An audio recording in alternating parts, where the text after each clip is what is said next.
Yeah. Yeah, look at you. Look. Yeah, look. This is called physical abuse. Yeah. Yeah. See, Taylor, this is all you do. It's the only thing you know how to do is hurt me. Dude, leave me alone. Oh my gosh. Your daughter is right here. Oh my gosh. Oh my. That sociopathic chick throwing the chairs is Taylor Frankie Paul. She was the newest Bachelorette, but it was canceled before it even aired after this video was released. Funny how it wasn't canceled until the extremely violent and unhinged video came out, whereas a man just gets accused and his entire life and career are nuked. She's one of the top stars of the popular reality TV show Secret Lives of Mormon Wives. Oh look, how brave of her. She's actually a victim and an advocate for others silently suffering. I feel like I've just been misunderstood for like years now, and it just would be so freeing to like tell the whole story of it, you know, and I feel like I've just done a lot of protecting for my child and my family to really not get into that, and I feel like I've been, you know, I've never touched my children, and so for me it's been to see those headlines has been heartbreaking, and my family obviously is all affected. Like, they all know who I am, I know who I am, so for everyone in the public eye to like just elude and believe it is really hard. Your daughter, stop screaming at me. God. You can't make this shit up. I actually had to cut the clip early because she hits her daughter with the third and final chair throw. Really sociopathic behavior. Before I move on though, Taylor's ex-boyfriend, Dakota Mortensen, isn't off the hook here. The show documented plenty of his own red flags, but since Taylor escalated to violence, the focus stays on her. And that actually isn't the craziest news coming from the state of Utah. We, the jury, unanimously find that the defendant, Kouri Richins, is guilty of aggravated murder. A year after Eric's murder, the mother of three wrote a children's book about dealing with grief and promoted it on a local TV station. He was 39. It completely took us all by shock. Richins was also found guilty of a prior murder attempt on her husband when she laced his bacon, egg, and cheese on a bagel with fentanyl on, of all days, Valentine's Day. You heard that right. She wrote a children's book about overcoming the grief of losing a father for her children, and it turns out she murdered her husband. Both Taylor and Kouri serve as great examples, although a little extreme in Kouri's case, of people you want to avoid at all costs, least of all have children with. People should see the video of Taylor Frankie Paul and not be surprised. She has a well-documented history of seriously concerning behavior, and she was a popular influencer before her TV show. Figures. But I imagine a lot more people, especially people not up to date on their true crime, will be more shocked to hear about Kouri due to the happy outward appearance. People like Taylor and Kouri will try to act normal, but they aren't, and thankfully, many such instances of red flags and concerning behavior were either documented in Taylor's social media or brought up in Kouri's trial. In either case, though, there were some serious red flags, and that's what I would like to go over today. First, we'll do a very brief history of Taylor. Taylor was a popular influencer on TikTok about Mormon wife, days in the life, family stuff, dance videos, and is heavily credited for the creation of Mom Talk. Oh my god. For many, this is red flag number 1. I heard something before, not sure where, but essentially it says, social media is for women what porn is for men. Women are highly driven by social status and are more easily influenced by those with the status they want. The second red flag is posting family content online. Using your family for clout is a very thin line, and you should use extreme caution when deciding what to post. Taylor did not, and openly used her platform to speak about things that any normal person would not put on the internet. Taylor is quite literally willing to sell her family's and her friends' privacy for TikTok clout and social status. Also, this video of her dancing to the terms of her custody agreement with her ex-husband is totally unhinged and probably one of the funniest things I've ever seen in my life. Speaking of red flags, Taylor and her husband were soft swingers. I highly doubt that this idea was pushed by her husband. It's not a secret that most women have easier access to sex than most men, but if your significant other mentions having any or wanting any sort of intimate contact with someone outside of the relationship needs to be over, especially with kids involved. Seriously, the amount of people who have kids that don't understand or care about how much their prism in which they view relationships can be destroyed nearly beyond repair by this shit is astounding to me. If someone tells me they're a swinger and they have kids, and especially if they allow the people they swing with around their kids, I lose a ton of respect for them immediately.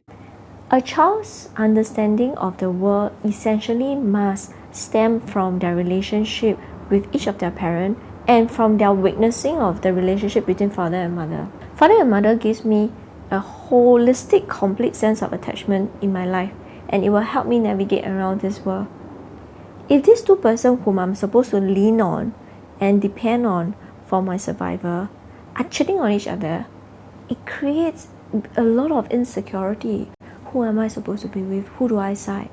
And children, when they see one particular parent being very down because of the cheating, they start to step up as an adult and wanting to take care of the parent prematurely. It's not a good thing, because when they grow up in life, they typically will have some difficulties in a relationship. They overcompensate, always thinking about how can they take care of their partner instead of thinking about their own needs. And then when they do that, they tend to attract people who are more narcissistic. Or on the other hand, they undercompensate, meaning that they are very demanding in a relationship. I want this, you need to do this, you need to do that. That's the impact we have on our children when we cheated on our spouse. Obviously, Taylor just had to divulge the details of the swinging group and how she broke the rules and had sex with and gained feelings for another man in the group, made up of other influencers, of course, and divorced her husband. Literally the most predictable outcome. Mentally unwell people cannot stand stability, so they seek out any excuse to cause drama and end relationships. Clearly, this defines Taylor.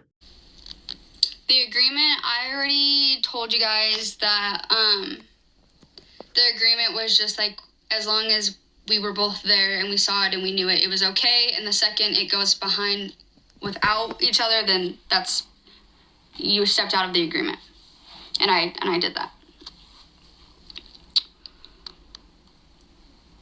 The man she was throwing the chairs at was her boyfriend at the time, and despite her high-profile arrest, she was going to be rewarded with the very drama-rich environment surrounded by the chaos that she craves by being cast as the next Bachelorette. And worse, there were men chomping at the bit for the opportunity to get a shot at her, or at fame at least. Ironically though, her mental instability ended her from feeling the satisfaction of it airing, so she could be the center of attention for 3 months. The next red flag is heavy amounts of plastic surgery. Taylor didn't always have the plastic surgery, implants, or veneers. With fame and wealth, she got all of those things done, and of course, her mom got some done, and she was very supportive. First of all, most plastic surgery looks unnatural and gross, and any men who are into that shit likely have a porn addiction. Self-mutilation and acting on a desire to change one's appearance through permanent alteration of facial or bodily features is a sign of heavy mental illness and insecurity that must be addressed as soon as possible.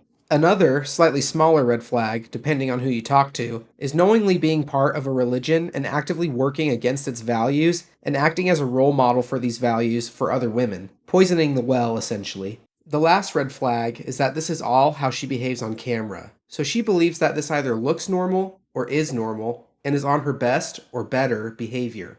People like this are almost certainly quick to escalate conflict, be emotionally volatile, and lack the ability to regulate emotion, constantly gaslight and blame shift, routinely break established rules or boundaries, knowingly and often, and last, which we have video evidence of, are prone to extremely explosive and physical rage outbursts. Her video is probably the best example and a great view on how violent women can actually be, especially when they understand they will face little to no punishment due to the societal protections of women. Luckily, we also have body cam footage of her still trying to protect her image and shift blame during her arrest, and she can hardly control herself. She is trying so hard to sell that she is the victim here, but her violent outburst could have caused serious injury to her daughter. Just remember, she was throwing chairs right past her daughter's head during her domestic violence outburst.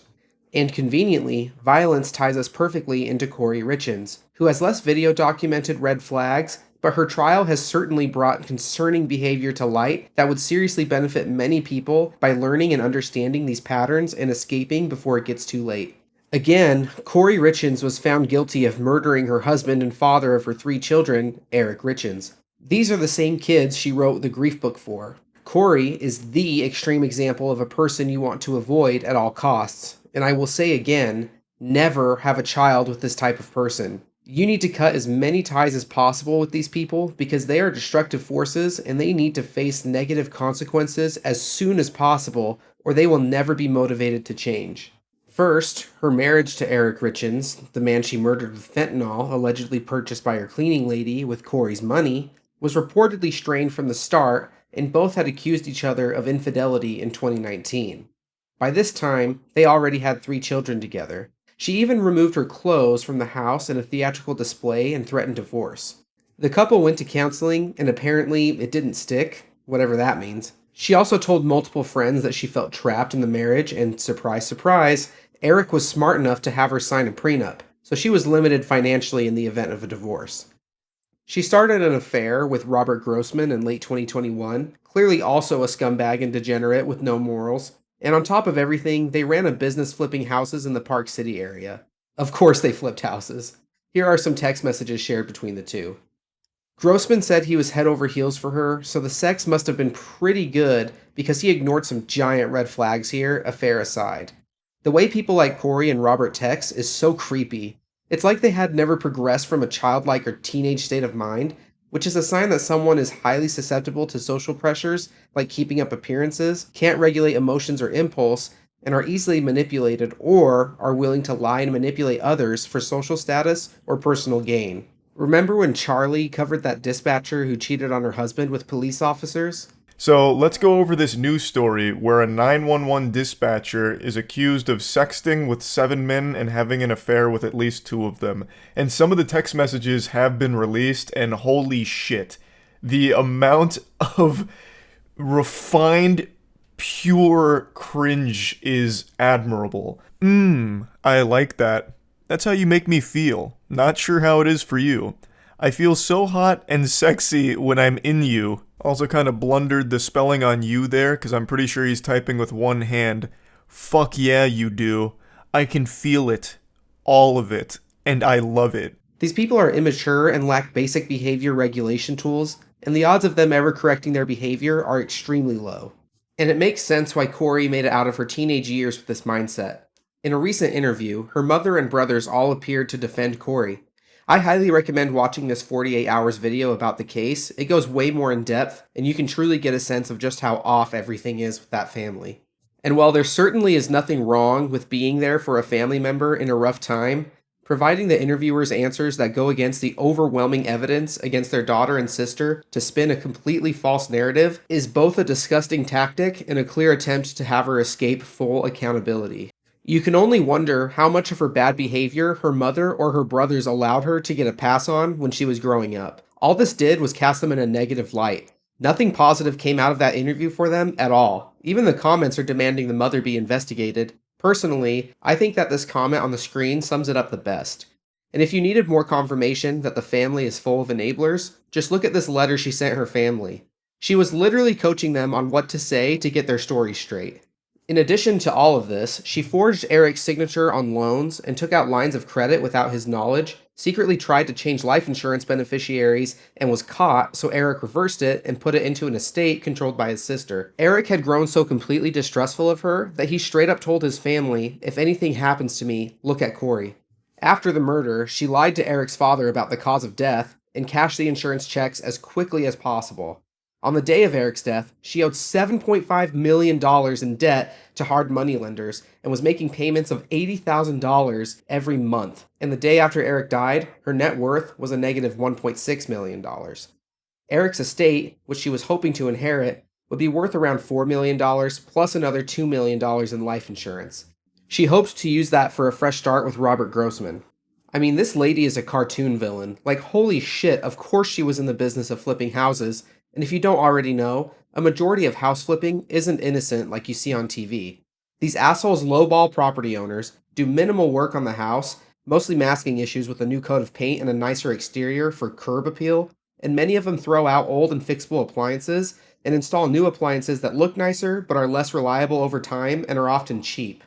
I'm not kidding. On top of all of this, they will throw out older appliances that look old and beat up, but can easily be fixed and run for another 15 to 30 years with proper maintenance, which isn't even that hard on older machines because they aren't like new ones that have a bunch of digital crap in them. So they have less points of failure and more straightforward fixes to issues since they normally fulfilled 1 or 2 purposes max. So it makes sense that Kouri was in that line of work. Also, look at this picture of her then and now. I'm actually starting to believe that theory about evil people's appearance morphing over time because holy shit, she legitimately looks like a demon. And by the way, being in a relationship with Kouri has also caused Robert Grossman a bunch of problems as well, and now his reputation is permanently stained from this. Starting a relationship with someone like her will most certainly cost years of your life at minimum, even if you break up early.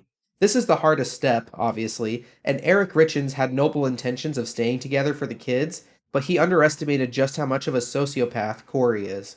Speaking of them costing years of your life, their terrible and emotional decision-making, horrible treatment of you, and constant stress from their volatility can actually throw you out of a well-established routine, and your body will hold on to that stress. So you'll have to spend more time recovering from their influence and having that be in the back of your mind, sucking energy out of you like a vampire. Nothing good comes from entertaining people like Taylor and Kouri, even if they are attractive and fun people initially. The red flags always show. You must believe people when they show you who they really are.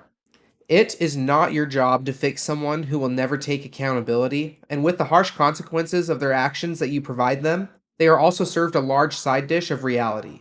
They're going to face consequences sooner or later, and it is better that they do so sooner rather than later to avoid the catastrophic collateral damage that they will cause.